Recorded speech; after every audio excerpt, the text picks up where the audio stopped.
بسم اللہ الرحمن الرحیم۔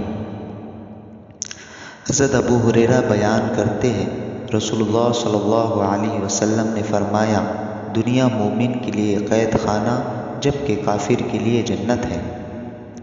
علقمہ بن وائل رضی اللہ عنہ اپنے والد سے بیان کرتے ہیں کہ رسول اللہ صلی اللہ علیہ وسلم نے فرمایا، جس شخص نے کسی آدمی کی زمین ظلم سے غصب کی تو اللہ تعالیٰ سے اس حال میں ملاقات کرے گا کہ اللہ تعالیٰ اس پر ناراض ہوں گا۔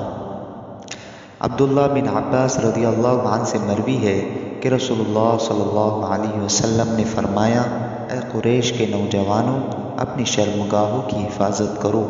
زنا نہ کرو، خبردار جس نے اپنی شرمگاہ کی حفاظت کی اس کے لیے جنت ہے۔ حضرت ابو ہریرہ رضی اللہ عنہ سے مروی ہے کہ رسول اللہ صلی اللہ علیہ وسلم نے فرمایا کہ اللہ تبارک و تعالی نے فرمایا، جب بندہ میری ملاقات کو پسند کرتا ہے تو میں بھی اس کی ملاقات کو پسند کرتا ہوں، اور جب وہ میری ملاقات ناپسند کرتا ہے تو میں بھی اس کی ملاقات کو ناپسند کرتا ہوں۔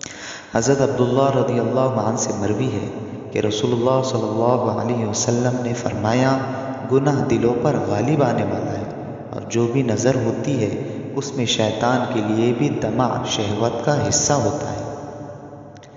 حضرت عائشہ رضی اللہ عنہا سے مروی ہے، کہتی ہے کہ رسول اللہ صلی اللہ علیہ وسلم نے مجھ سے کہا، اے عائشہ، چھوٹے چھوٹے گناہوں سے بچو، کیونکہ اللہ کی طرف سے ان کے مرتکب کو تلاش کرنے والا لگا رہتا ہے۔